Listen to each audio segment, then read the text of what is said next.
Hello, Waffle lovers, and welcome to another episode of Whatever Flips Your Waffle on 365sportscast.com. I'm your host, Mark Domeyer, coming to you, as always, from the bunker, deep in the heart of southern Minnesota, and as always, there's plenty to talk about when it comes to Minnesota sports. I'm glad you've decided to tune in and listen in as we chat about all those Minnesota sports. Welcome to those of you who've tuned in each and every week, and welcome to those who are checking things out for the very first time. Sit back, relax, prepare yourself for another helping of waffles, syrup optional. This week, I've got two different guests that I interviewed, one local and one that's on more of a broader podcast network. So let's get right to our first interview. Joining the program this week, Quinn VanMaldeghem from Heartland, Minnesota. She has qualified for the state track meet in the 800-meter run. Quinn, congratulations. Welcome to the show. Thank you. When you run, I'm not a runner. What goes through your head when you're out there? Do you think about stuff? Do you have a plan, or do you just sort of go? Yeah, if I hear someone breathing behind me, then I speed it up, but I try to keep a pace that I can hold so no one can pass me. Okay. And really, the 800, earlier in the season, you weren't even running that race. You were running the 4x8, the 1600, and then they decided you had a chance at the school record in the 800, so they sort of threw you in there. Yep. And that's kind of funny, and all of a sudden, here you are going to state. And you told me you missed the school record again this weekend by milliseconds. Yep. That close. You were a good cross-country runner as well in the fall. How does that training help you when it comes to track? I mean, the same mindset as far as running, or does that change a little bit? Well, we run 3 miles, and since I only run 800 meters, it's it helps because then I can hold the pace. I can hold it for 3 miles, and I can hold it easily for 800 meters. Okay, because it's different if you're doing the 800 compared to the 16. You've got to pace yourself a little bit more. You can go faster in the 800 each lap. What's a good split time in the 800, or what's your split time per lap? It's a minute and 6 seconds or something like that. Okay. So that's, and again, if you take that minute and 6, but if you're running the 1600 and you're looking to finish at 5 something, that split becomes very different. So that's speeding up opportunity. So here you are as an 8th grader. What was the first thought you had when you crossed the finish line and realized I'm going to the state tournament? It was a pretty cool feeling because I'm only in 8th grade, not in high school yet, and I beat a lot of seniors, juniors, all the upperclassmen. So you crushed a lot of dreams, is what you're saying. Yeah. The people who thought they had a chance to go there. And watching you run this year just looks so effortless. When you get done with a track meet, do you just go home and fall down? Are you exhausted, or you just you always look like you're ready to go run another race? Yeah, well, I go home, I eat, and then I pass out anywhere. So it's not quite as effortless as you make it look. Yeah. It does take a little bit of a toll. And when you take in between, you play basketball in the winter, which you have to have that stamina to play basketball. So running cross country, running track, that all kind of goes to help you in your basketball career as well. Yeah. Yeah, and I grabbed Quinn this morning to interview her. She's getting ready to do some basketball practice as well. Get ready to go for that for next year. Only an 8th grader, and you're going to go to the state tournament. Now, how does your time match up with some of the other qualifiers? Have you looked at that at all? No, not really, because I can't really find it. Okay, but you figure, hey, I came in first in my section. I'm just going to go up there and run. So Thursday you run. This program is airing on Wednesday, so we'll keep tabs on that. And hope you can come out on top or place or do something and represent NRHEG well. So, Quinn, good luck at the state tournament. Thank you. It's funny, I went to school for my very last day of the year thinking I need to get a hold of Quinn and have her on the program at least for a little bit. She made it to state. That's a pretty big accomplishment. And I ran into her in the hall. She was getting ready for her basketball camp, also preparing for her big race at the state track meet. So always fun to chat with Quinn a little bit. And hopefully next week we'll have some good results for you from the state track meet. There's enough bad news in the world. where can you turn for some good news? The NRHEG Star Eagle, of course. Your area newspaper, the Star Eagle, focuses on the events and people that make our area a great place to live. The NRHEG Star Eagle, your good news newspaper. To subscribe or advertise, contact Eli at 507-463-8112 or email steagle@hickorytech.net. The Star Eagle is also hiring for different positions. If you're interested in working for a newspaper, again, contact Eli, 507-463-8112 or email steagle@hickorytech.net. And always, as a bonus, you get to read the Waffle Flippers column in there each and every week. Next up, we've got Joe Gunderson. He runs a Twins podcast, and we talked about all things Twins. Here we go. Joining Whatever Flips Your Waffle on 365sportscast.com this week, we've got Joe Gunderson. He runs the Twins Nation podcast. You can find him on Twitter at Twins Nation Pod. You can check it out at podpage.com/twins-nation. Joel, welcome to the program. Thank you, sir. How are you tonight? I'm doing wonderfully, and yourself? Doing all right. You're joining us from North Dakota, so you're a little ways off. Yeah. Yep. Right in the smack dab in the middle of the Red River Valley. There you go. All right. How did you you have this podcast? How did you get started on that? Creating the podcast originally.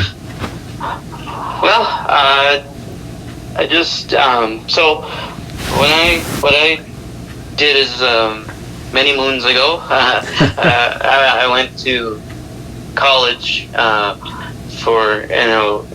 majored in radio broadcasting. Okay. I went to Northland Community and Technical College at Thief River Falls, and didn't get a radio job, unfortunately,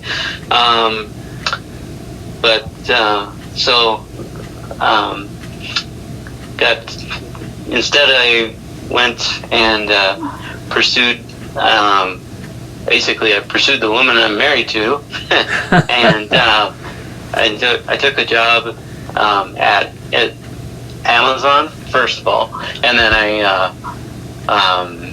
now I work for a local like tool company. Okay.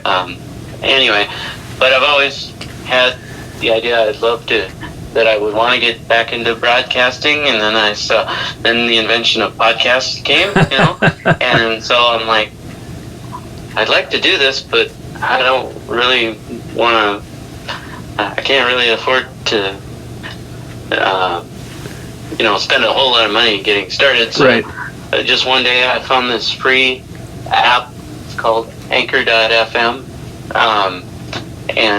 So I use them as my podcasting platform, and I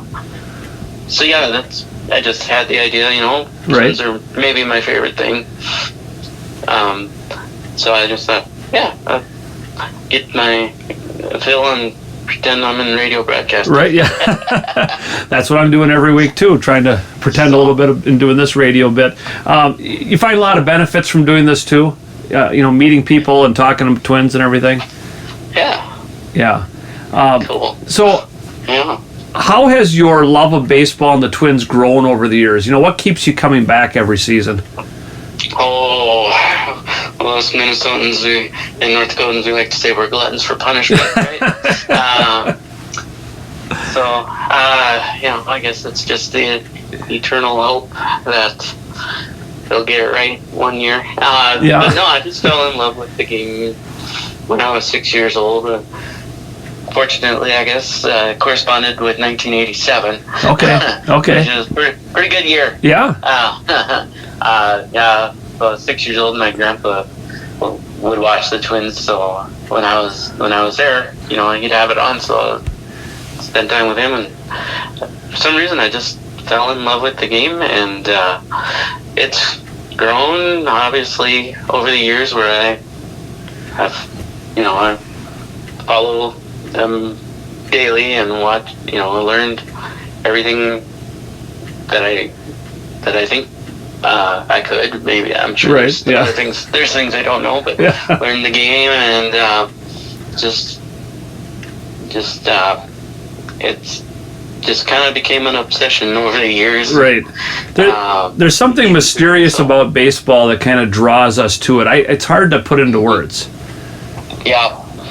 I don't. I know some people say it's boring or whatever it takes to them. I don't find that.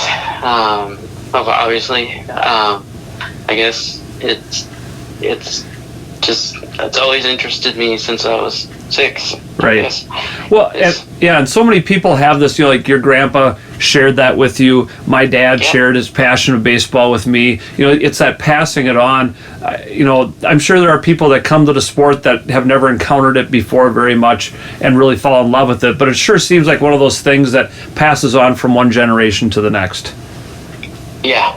Definitely. Well, I'm glad. I was going to ask if you were around for the glory years, and certainly you were. I'm a little bit older than you are, but the same thing. So now we look at this season.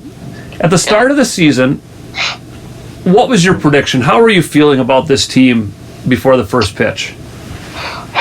Well, I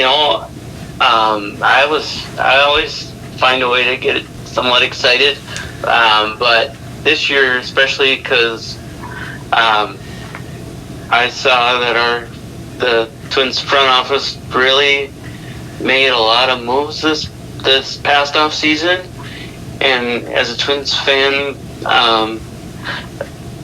it was more movement than I've ever seen. Yeah, right. and then what really got it tipped was kind of when they finished the season. Is when they acquired. His name is Carlos Correa. He's their starting shortstop. Yeah. And it's just that shocked me. I couldn't believe the Twins would actually get him. I think it shocked everybody that's a Twins fan. Yeah, I would imagine. It's just how did they pull that off? Right. The way they did it is obviously they got creative with how the contract is built. Right. But just that, and the fact that this front office does seem like they're trying to actually put a competitive team out there. Right. Failed last year, but I just think that this offseason really got me hyped up. Nobody would have necessarily blamed them if they would have tried to rebuild a little bit this year. Based on last year. I was kind of expecting they might. Right. But here they are. And I said on this program before the season started, my prediction was 82 to 88 wins and contending for a wild card spot. Well, yeah, that's about what I thought. Yeah. Like that. And clearly now they're overachieving a little bit when it comes to that. And a lot can happen. They're only a third of the way through the season. But when you think about that, and you mentioned the off season, and we are at about the 1/3 point of the season. When we look back at all these moves, and in retrospect now, a third of the way, some have succeeded, clearly. I mean, having Carlos Correa on your team, whether he's hurt, he's sick, he's whatever, he provides a boon. But you look at some of these others. Let's take, for instance, signing Sonny Gray. Well, they actually traded for him. But you're right, yeah. That one was surprising too. That happened a week later. Yeah, right. That one came out of the blue, and I know some people, say, well, he's not really an ace, and I guess not, but he still immediately became the best starter we have. Right. And when he's healthy, he is our ace. Yeah, he is our ace. I don't know that I can see why. There are definitely better pitchers than him out there, but he is our ace. Just I would say, just based on he's been around a long time now in the majors, so he knows what he's doing. He does have some issues with health, and he has had a couple of stints on the injured list this year, but. Thankfully, nothing major has happened to him. Right. Yeah. How about when we look back again, and you see the Josh Donaldson trade for Gary Sanchez and Gio Urshela, does it seem like we've come out on the better end of that stick? I feel like so. I think Josh is doing okay things for the Yankees. We traded a guy we had for like 24 hours with him. We were just figuring out how to pronounce his name when we traded him away. So his name is Isaiah Kiner Falefa. There you go. From Hawaii. Yep. From Hawaii, so yeah, it's kind of a difficult name. Don't ask me to spell it. Right. I can't. I mean, even if they would have kept him, I was kind of excited because I knew he was a good defensive shortstop. Right. But then, they traded him, and I tell you that I was a little skeptical about it just because, especially like Gary Sanchez, he's had a couple of kind of pretty bad years in a row here for the Yankees. And Gio Urshela, he's known as a glove guy who doesn't really hit that much, but Gary's I don't know what his batting average is right now, but and he started slow, so it didn't look good right away, but he's really turned it on this last couple of weeks. And Gio,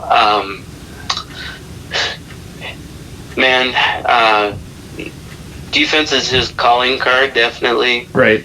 He might be one of the best defensive third basemen the Twins have ever had, and but even he hasn't been a slouch with the bat lately either. No.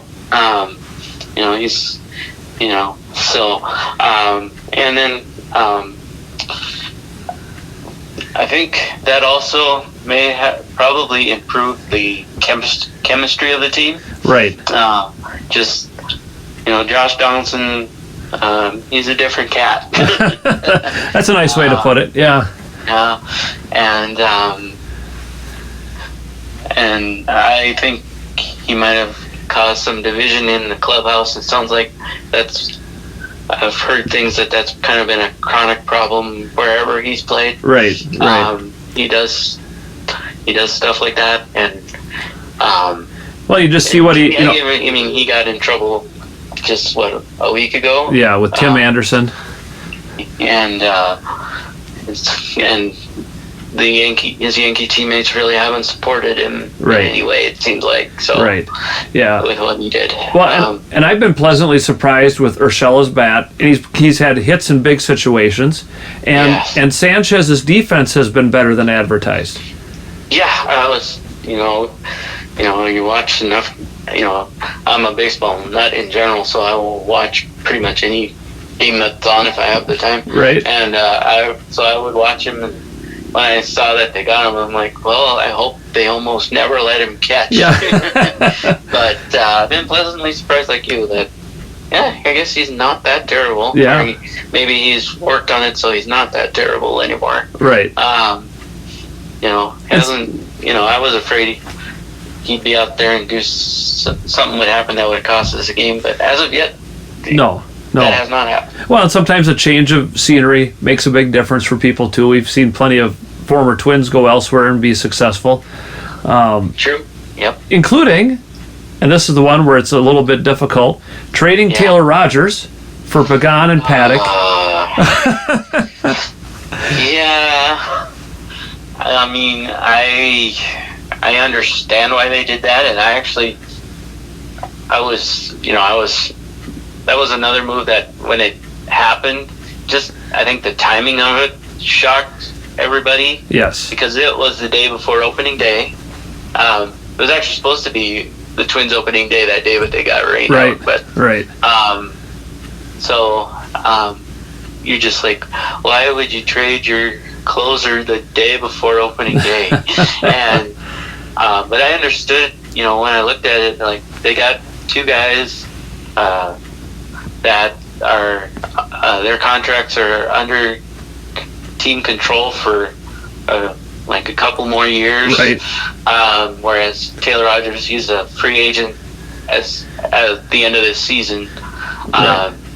So that's really why they did it, because I guess they I don't know if they were in discussions with him as far as a contract extension or not, but they hadn't come to an agreement, obviously, and I guess they must have figured they weren't gonna. So they dealt him, and it hasn't worked out as great as we hoped. Taylor Rogers, he's been pretty awesome. For San Diego, where he went. Although this last week he finally had a rough outing. Oh, finally.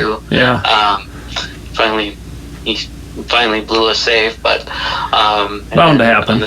On the Twins side, one of those pitchers, Chris Paddock, has already torn his UCL in his elbow, so he's out for this season. Has had Tommy John surgery, and then the closer the guy they got to kind of replace Rogers, Emilio Pagan. He kind of brings back memories of Eddie Guardado. Yeah, that's right. We call it the Emilio Pagan experience around here. Every time he steps on the mound, it's sometimes he can have this 1, 2, 3 inning, but how many times he's gotten out there and the bases are loaded and he's got a full count and whatever, and he just makes my heart stop. Couple times a game. When we were no longer in the lead. Right. But we've got Joe Gunderson here on the program this week. He runs Twins Nation podcast. You can check it out at podpage.com and look up Twins Nation. We're talking Twins baseball kind of at the 1/3 mark of the season here. Would you say Luis Arraez has been the MVP of this team so far? It's hard to argue. I think I would. People you see on Twitter and stuff like, oh, he's the next Rod Carew, and I'm like, okay, let's not get carried away. Right. But then you look and what is he hitting, like 360? Right in that range, And you're like, well, maybe. I mean, even Rod Carew himself has said he reminds him of himself. Right, because the story is that Rod Carew got a hold of Dick Bramer and gave him some advice to give to Arraez. He adjusted and started hitting the ball again. Yeah, I guess he had like a week there that he was, where he wasn't having a great day. And what did he tell Dick to tell him? Like, he was crouch down more. Yep. He was standing up. Straight. Yep. So Luis is like, oh, okay. Yeah. I guess if Rod Carew told me to change something, I'd do it too. Ever since he did that, he's turned into a hitting machine. Yeah, and he leads the league in on-base percentage too. He was before that. But yeah, he's really hot right now. Yeah. So Arraez is leading the league in an on-base percentage, batting average, and I'm not afraid to admit that before the season, when I was talking to some people, and it didn't seem like Luis had a spot, like he was going to be the fill-in guy. And in my head, and I talked about on this program and other people, maybe he's a guy that you trade in the middle of the season. Like you play him different spots and you build him up. But there's no way they're trading Luis Arraez right now. I think a lot of Twins Nation would revolt. Yeah. He's kind of a guy you grew to love, really, since he's been in the majors. But I had to think to him about you because as great as he is with that, he's never really shown that he's that great with the glove. Right. To the point now they've stuck him over at first base, which when they did that, I was like, I wasn't so sure about that even because he's a short guy. Right. And usually your first basemen are like 6'2" or above, and he's only like 5'10". He's like my dad's size. Yeah. Same height as me. Normal human size. Yeah, right. Is it a problem, do you think, as we move through this season? I mean, let's all assume that Miguel Sano, even if or when he comes back, is still not going to be fantastic. We don't have a regular first baseman. I mean, you have Arraez there, put Miranda there sometimes. Gary Sanchez played there the other day. Can you be a contender without a regular starter at that really important position? I well, I mean, they're doing it, but of course they haven't had the toughest schedule. What I think might happen, because their plan, I think, going into the season was having a guy named Alex Kirilloff Right. play first base, and he just got off to a rotten start with the bat, so he was sent down to the minor league. But now, since he got sent down, he has been tearing the cover off the ball. Right. So I would not be surprised if he comes up and is pretty much our regular first baseman. Right. Again when he's back. But I mean, that is a good point. I'm not sure if you can, because you normally a contender does have that position very much figured out. Of course, now if they do what I think they're going to do, then that would push Horizon back into what we thought he was going to be, which was a super utility guy. Right. Which really means he's probably still going to be in the lineup every day, just not sure where he's going to be playing in the field. Right. He'll be in there for the guy who needs a day off. Sorry? He'll be in there for the guy who needs a day off. That, and then I think he's going to end up probably being the DH a lot. Right. Just then people will be like, well, we can't have a DH without power, because that's one deficiency in Horizon's game if he doesn't hit home runs. But who cares if he gets on base all the time? Yeah. There's other guys that can hit home runs. Yeah. We got enough of those. Yeah. Can Kirilloff stay healthy? Do you think the wrist thing, I mean, I read differing reports. It sounds like he's going to have to deal with that wrist just like Byron Buxton deals with his knee. It kind of sounds like it. I haven't heard if it's bothering him since in the minors. But, I mean, as long as he learns how to play with it, if there is pain, if he can deal with it, great. Right. I think pretty much every ball player has aches and pains somewhere. Yes. Yeah. Just wear and tear on the body. So you'd like to hope it doesn't bother him the rest of his career. He's still young. But there's a possibility it might. Because he hurt that thing last year and had a whole offseason to recover, and it doesn't sound like it. Yeah. It really did. It could be a chronic issue for him. So.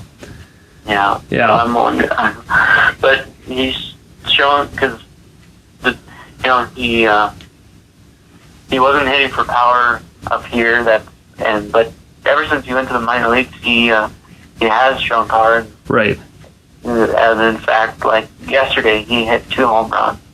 Yeah. So he's hit 6 home runs since he got sent down. Right. So speaking of, if he's on the team again by tomorrow. Yeah, could be. Speaking of injuries, how do you feel about this Byron Buxton experiment? I mean, they've come out, they kind of got dragged out of him. We're hoping he plays 100 games this year. We're giving him all these off days to manage his pain. I mean, it's kind of tough when you see arguably your best player sitting out 2 or 3 games a week. Yeah. At first I was a little ticked off, but then I was realizing what they're really saying is that, they want him to get him to 100 games, but it's not, I think some people took it as 100 games and then he's going to sit. That's no. Right. Yeah, right. If he can, he'll end up playing more than that. But the thing that concerns me is, because obviously they're doing that because he's been, as everybody probably who follows Twins knows, he hasn't had a year where he hasn't been injured yet. Right. Right. And he's actually playing through an injury as this year. He's able to play through it, but you just mentioned it. He's got a knee problem. He hurt himself in Boston, and what I think we're going to see, though, unfortunately, is so I have those days off, and one of the things that was part of his game, I think we're not going to see him steal probably any bases this year, just to try to keep him from hurting that knee more. Yeah. But I guess we've come to the point where Byron Buxton, like 4 out of 7 days of the week, is better than none. Right. So, yeah. Well, it's kind of a situation like we got into with Joe Mauer. Correct. Where he had his injuries, and the only difference is, and why I think people are also upset about it is, or understood maybe more with Joe Mauer is, he was a catcher, so that's a lot more physically demanding position. Yeah. Than center field should be. Right. And certainly one would assume if they make the playoffs, you're going to see Byron Buxton out there every game. He's not taking days off in the playoffs. I can't imagine they would be like. I am pretty sure they will be like, and Byron would be upset if they did. Right. If they took him out, I'd be like, no, during the playoffs, or even if it comes down to where they have like the division league closes up more, I bet then they'll be like, you got to play more. Yeah, right. And he'll be like, no, you're not taking me out of the lineup. Right. We've got Joe Gunderson with us this week on Whatever Flips Your Waffle. Twins Nation Podcast is his domain. You can check that out. You can find him on Twitter at Twins Nation Pod. We're talking Twins baseball. We're taking a look at where they are at right now. Geez, I'm 1 day out of the classroom and I can't even speak anymore. Is there anybody on this team that you look at and say, boy, this person has really overachieved and they're probably going to come back to the pack a little bit? Oh, that's a good question. I hope the answer is nobody, but I'd like to say that. Yeah. I mean, just trying to think. I look at like maybe Gio Urshela offensively might be a guy named, he's like their utility outfielder, a guy named Gilberto Celestino. Yes. All of a sudden, he's like the right-handed version of the Luis Ariz. Yeah, he's learned how to swing the bat, that's for sure. And so I wouldn't be shocked if he digressed a little bit. And actually, tell you the truth, there's guys that I feel like are still underperforming. Like Jorge Polanco, he's not a 230 hitter. Right. And Carlos Correa, he can be even better than he's been. Yeah. So you anticipated my next question. That was what I was going to ask you next. Who's going to get better than what they are? So. Yeah. I think those two guys will be for sure. I think Byron Buxton, he's been in a major slump the last couple weeks, and he's starting to come out of it. So right. You had a big home run in Toronto the other day, so that was good to see. What's that? He had a big home run in Toronto the other day, which was good to see. Yeah. So. He did. Well, and I look at like Trevor Larnach and Kyle Garlick, and they've really contributed probably more than one would have expected. But my concern is as you start playing through the league and teams get more and more of a look at them, the scouting reports, they're going to figure out different ways to pitch these guys. Yeah, I think that's especially true for Kyle Garlick. He's usually a guy he's really on this team because he can hit lefties. Right. But because of the severity or the number of injuries the Twins have had this year, that's another thing we could talk about. Yeah. He's had to play against right-handed pitchers too, and he's done just fine when he's gotten the opportunity. Unfortunately, he's also himself battled the injury bug, and I think he got put on the injured list the other day again, or he might be about to. Yeah. And so, but with Trevor Larnach, I'm not that worried because he's billed as one of our top prospects. So Right. I'm just hoping this is what he's showing is what's going to be true of him. What we expected all along. Yeah. And again, you anticipated me. I had on my list here talking about the injuries they've had. It just seems an inordinate number of injuries. But then when you look around Major League Baseball, there's a lot of teams with a lot of guys that are injured, probably in part because of the shortened spring training. That's true. I think like the team that everybody thought would win the Central, and they might still, but Chicago White Sox, I know sounds like they're having about the same amount of issues keeping their guys healthy.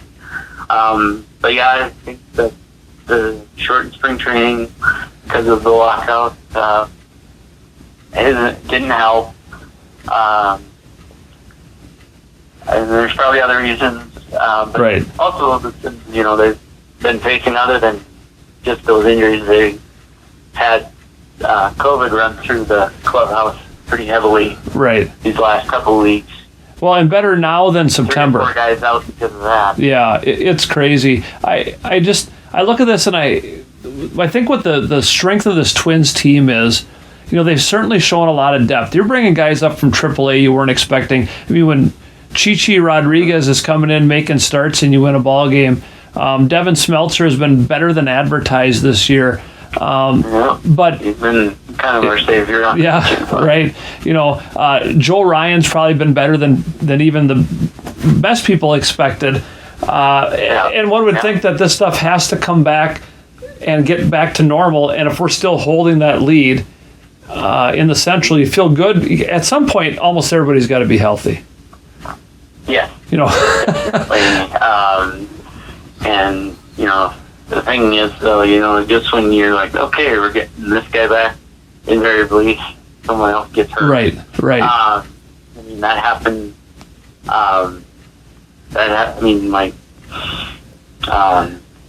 They had to bring up their hot shot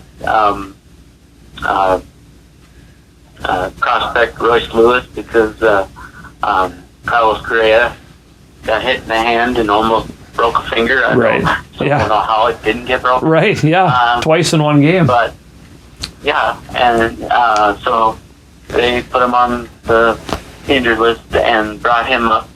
And he didn't get hurt that time, but then he got sent down when Carlos was, again, healthy. And then he started tearing the cover off the ball again in AAA. So the Twins are like, well, we have no excuse not to have him on our team. Yeah. Because what they did when they sent him down is they had him play other positions other than shortstop. Because he's a heck of an athlete, and they knew, he showed enough the first time up at the major league level that they're like, oh, we got to figure out a way to get him back up here. Yeah. And so they did, and 3 innings into bringing him back up, he does his best Byron Buxton impression and crashes into the center field wall, and now he's on the injured list. Yeah. Does it, Really 3 innings into his reappearance. I watched this, and you've seen Buxton do it and stuff, and I kind of miss the old Metrodome. It seemed like, that flimsy wall they had, at least they'd bounce off, and maybe they have to, why do you have this big concrete slab at Target Field? Maybe it's time to come up with a different way. Down in our area, down in Albert Lee, they've got some different kind of fencing that you sort of, it takes a lot of impact and you sort of bounce off of it. I mean, for the betterment of your players, maybe you need to look at something different. Yeah, or wrap them in bubble wrap. Yeah. I don't know. Because you can't stop a guy from going all out for a ball. I mean, that's just their instinct, to try to make the play. So. And I feel like it should be. I hate because it just sounds bad when they're like, we don't want him to try so hard. Yeah. You don't? Yeah. Because, one of our coaches in our school district here for many years, the great John Schultz, he said, when you start worrying about getting hurt and you play differently, that's when you get hurt. And I think there's a lot to that. If you're worried about tweaking your ankle or your knee, you're thinking about it, you're playing differently, and you're more likely to get hurt than if you just do what comes naturally. Do you think, It'd be a little, yeah. It'd be a little different than when you're going full speed into a wall. Well, right, yeah. He fights the wall and the wall wins. Right. Well, every single time. Yeah. What? It is too bad too because with Twins fans, that's one thing we got used to, or that I've been used to my whole life watching the Twins. Great center fielders. Yes. Starting with Kirby and then Torrey Hunter. Right. And neither one of them were afraid of a wall. No. But they somehow almost pretty much always survived any crashes they had. And that might be what you said, like in the Metrodome, the wall was different. Yep. It was just like a plastic tarp. Yeah. Right. It was held up by some steel beams, so about the only problem there is if you were to run into one of those. Right. But I think they knew it pretty well. Yeah. It's we can look back at least with a little fondness on the Metrodome in that regard.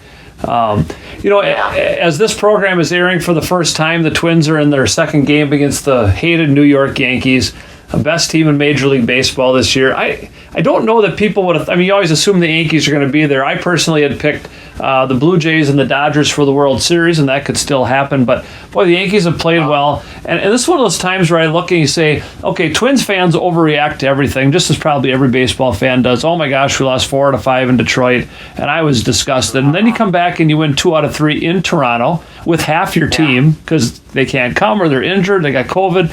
And then the Yankees. This is kind of a prove-it time because, you look back, when Houston came to town, they wiped the Twins off the map. Just whatever. And if you hope to, you have to get to the point where you're not just happy to make the playoffs.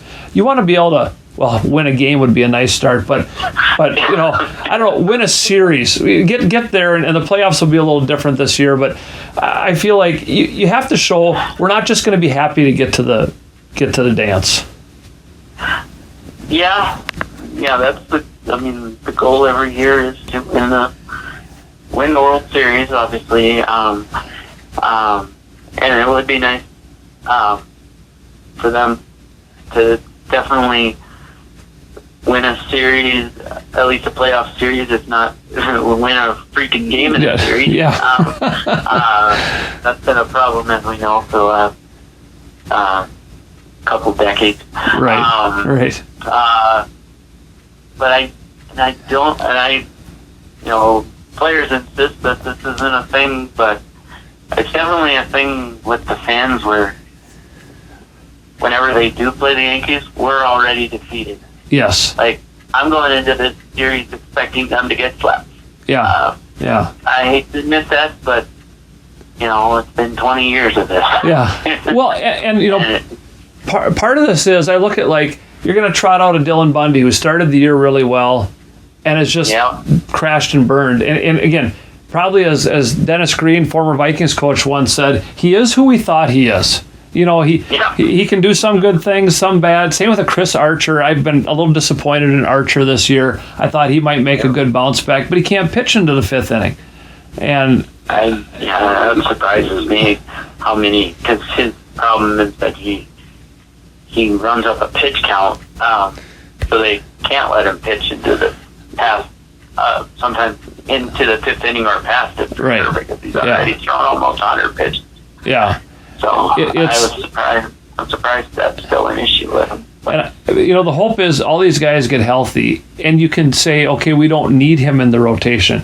That we've got other guys, now that Smeltzer's kind of shown some life here, and a Joe Ryan and a Sonny Gray, if they're healthy, and all this. Okay, Chris Archer can go to the bullpen because I think after Sunday, if Tyler Duffy disappeared off the Twins roster, nobody would miss him. It's been a very frustrating year for Tyler Duffy. Yeah.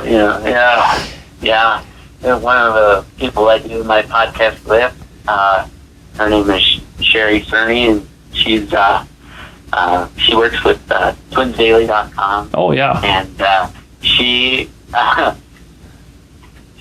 put it nicely, she doesn't like Tyler. So she might do a little dance if it ever came across the news that he's been released or something. Yeah. But it's hard to argue that it wouldn't at this point, because I mean, he almost blew it yesterday With a 5-run lead. Yeah. We had a 5-run lead. When he left, it was a 2-run lead. Yeah, and 2 runners on. So. And it's just weird though. Like, he seems like he can pitch the 6th or 7th inning just fine, but don't put him in as the closer. Right. Yeah. It's a mental thing. And he'll scare the crap out of you. Yeah. Right. So. And he's blown a game or two because he's been put in as the closer. Right. And yeah. I wonder if they're just eventually gonna put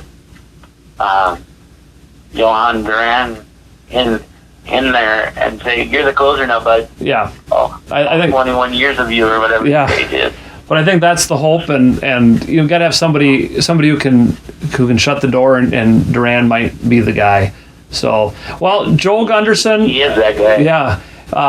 Joe Gunderson, Twins Nation podcast. Invite you to check that out and follow some good Twins material on there, just like you follow us here every week on Wednesday nights on 365sportscast.com. Joe, thank you so much for joining the program. You bet, sir. Thank you for having me. All right. And you have a good week. Yeah. All right. Take care. And now it's time for the state of Minnesota sports. It's been an interesting week. We just got done talking to Joe Gunderson about the Twins, and we'll get back to them in a little bit. But when you look at some of the other areas of sports here in Minnesota, and we've talked a little bit about the Lynx on and off, they've struggled this year. And I read an interesting story in the Star Tribune this past week that talked about, should they just tank and try to get a high draft pick and be able to possibly draft Paige Beckers if she comes out of college, and go that route, get the hometown girl, which would certainly sell tickets. She's very talented, of course, but a difficult decision to make. I find it hard to believe that Cheryl Reeve would ever tank, and again, in a league in which 8 out of 12 teams make the playoffs, it'd be hard to imagine just giving up this early in the season. They have a long way to go, trying to make a little bit of a run, maybe put more than one win together in a row. But again, a lot of the basics, and they're just trying to figure out who works best on this roster and, get some things going. So it's not time to give up on the Lynx yet, I don't think, and the writer said that as well in his article. But they need to pick things up in a hurry. I mean, you can be the 8th seed in the playoffs and not have a chance, or you can try to make some sort of a move and get up into a region where you're going to better compete, and hopefully that's what the Lynx will be able to do. The Vikings, as you're listening, are in the midst of their mandatory minicamp. They had some more OTAs, and a lot of things occur when you pay attention and kind of look at what's going on at the OTAs. Just little things pop up, a lot of positive commentary about Coach Kevin O'Connell and his coaching staff, and it seems like Mike Zimmer had just, run his course, and his attitudes and his way of running things were getting old. And this is kind of the way professional sports are. If you're not winning all the time, a la Mike Tomlin in Pittsburgh, Bill Belichick in New England, you don't always get to do things your way. You've got to kind of relate to the players and everything, and hopefully O'Connell will do that and win along with it. A few injuries kind of rolled in with the Vikings. Zadarius Smith had to take a little bit of time off, KJ Osborne, but you know what? It's May and June, not a lot of worries. Emir Smith-Marset, however, had some lower leg problems, and basically they said they're going to shut him down until training camp. Don't think it's going to really linger, but lower leg injuries can be a lot of things, and certainly you want to take some time off and make sure that heals up. A lot of good reports about Adam Thielen in camp. Myself, I thought, well, he's kind of on the way out. He's getting old for a wide receiver anyway, but he's been making some plays and connecting well with Kirk Cousins. And again, I'll to say that the Vikings have such a deep wide receiver core that I think is really, really talented. Osborne came on a little bit. Smith-Marset showed a few flashes last year. They signed Albert Wilson now, kind of maybe take the place of Dede Westbrook, who's not going to be back with the Vikings. Maybe he can return some punts. It's going to be pretty tough to get on the field behind those guys, but you never know. Another name that popped up as I read and paid some attention to the Vikings this last week was tight end Johnny Munt, and he was with O'Connell with the Rams, won a Super Bowl there last year, and certainly when a coach comes over and they're familiar with somebody and bring them on over kind of with them, you have to think, hey, he's got a plan here. And so you could see, again, we've talked, and O'Connell's talked about some different sort of offensive formations and putting Dalvin Cook out at wide receiver, but can you imagine having a couple of wide receivers if you put tight ends if you put Munt and Irv Smith Jr. out there at the same time? And maybe, too, part of this is maybe Irv Smith Jr., they're still not sure how he's going to recover from his injury last year. So they're kind of giving themselves some depth. When you have somebody who comes in who's very familiar with the offense, that's always a positive as well. He can help teach others. He can help them fit in and understand all of those things. Right guard is an interesting spot with the Vikings, too. Jesse Davis was spending a lot more time with the starting unit than Chris Reed was. And, Reed, maybe they're thinking he can back up some other positions. He could perhaps be at center if need be. He's going to be with the Vikings. That would seem to be for sure. But, right guard has just been a little bit of a revolving door. There's also Ed Ingram. He hasn't signed his rookie contract yet, but, they're expecting him to come in and contribute as well with the Vikings. So plenty going on there. And we'll hopefully, again, next week talk a lot more about the Vikings and what we've kind of learned from everything going on. The Twins, after Joe and I got done talking, looking up some more and finding out that Bailey Ober back on the injured list, reoccurrence of his groin strain, and jeepers, I'm reminded of Sam Malone on Cheers years ago, talking about groin injuries and everything else. But that's certainly nothing to mess with, and they come back pretty easily if you're not fully healed. So Ober's been, he's been a good pitcher for the Twins this year. They need him back. And as Joe and I talked a little bit about some depth that the Twins have at starting pitching, but you like to get to a point where you can count on 5 guys each and every time around, to be able to do some things. They signed to a minor league contract Aaron Sanchez. He had been pitching for the Washington Nationals, really bloated ERA of 8.33, and they signed him. He was an all-star a few years ago when he played for Toronto, and then he's had some injury problems and sort of been around the block a little bit now. But again, I think they're reaching out and trying to find anybody who might be able to contribute with the injury rash that they've had. But again, you look back, you say, hey, the Twins went to Toronto, as Joe and I talked about. They had about half their roster, and they beat the Toronto Blue Jays 2 out of 3, the team I picked to go to the World Series at the start of the season. And again, as you're listening, the Twins are in Game 2 against the mighty New York Yankees. We'll kind of see how that goes. It doesn't give me a whole lot of hope when you have Chris Archer and Dylan Bundy as 2 of your starting pitchers against guys who all have, sub-3 ERAs. But again, didn't expect them to do great in Toronto, so maybe they'll surprise us a little bit here at home against the Yankees. Then they hit the road, and then they are home against Tampa Bay for 3, and then they hit the road and head out to Seattle for a series there, maybe a little bit back at the Mariners, who kind of took a couple from them early in the season that they would have liked to have back that they sort of gave up. And that's the state of Minnesota sports. And now it's time for This Week in Minnesota Sports History. On June 8th in 1978, the Twins drafted Kent Hrbek in the 17th round. Of course, Hrbek would go on to be one of the all-time Twins greats, helping to 2 World Series victories. On June 8th in 1995, the Twins traded Dave McCarty to the Reds for a player who never made the big leagues. McCarty started fast for the Twins in the big leagues, but kind of faded downhill after that. In 2021, on June 8th, Griffin Jax made his major league debut, giving up 3 runs in an inning of an 8-4 loss to the Yankees. Jax has played and pitched much better this year for the contending Twins. On June 9th, in 1966, 5 Twins homered in the 7th inning.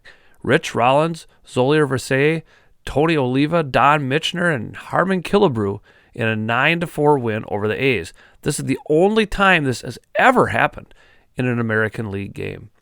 On June 9th in 2000, the Twins had their first bobblehead giveaway, a bobblehead of Harmon Killebrew. All of the giveaways that day were gone within 5 minutes. People were lined up just waiting for that one. They still do at times.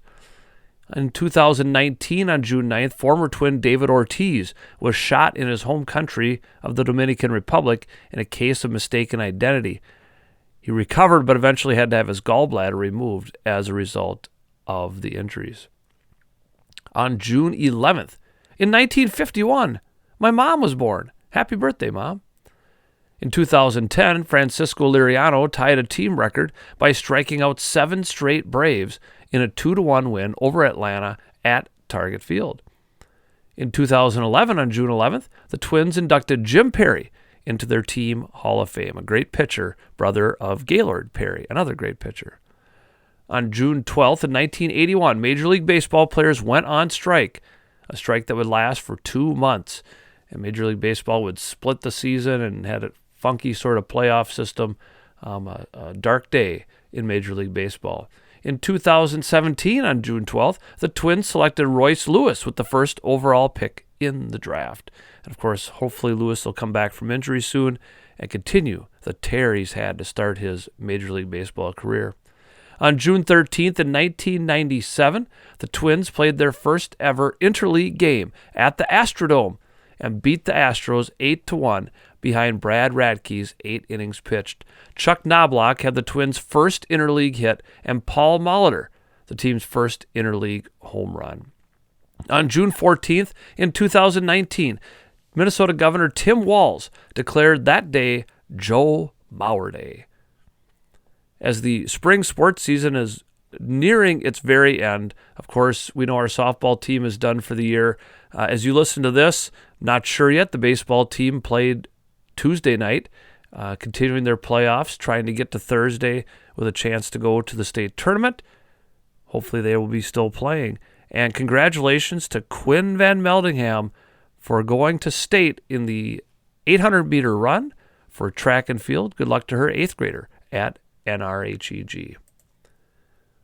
Well, that's going to do it for another helping of waffles here at 365sportscast.com. I'm glad you decided to spend an hour with me. Hope you'll continue to tune in each and every week right here, Wednesday nights, 8 o'clock Eastern, 7 o'clock Central. There's a rebroadcast schedule if you go to 365sportscast.com, just in case you can't catch the original broadcast. You could also check out YouTube. All the shows archived there. You can check out past and present. If you have any feedback, if you think you would make for a good interview, email me, waffleflipper22@gmail.com, or message me on Twitter at Mr. D1973. Next week, right back into the world of Minnesota sports. Will the Twins continue to contend through a difficult part of their schedule? What will have happened with the Vikings minicamp this week? And will the Lynx ever get back on track? Come on back and find out. I'll have another special guest to delve into all that and more. Thanks again for joining me. This is Mark Domeyer signing off with Sir.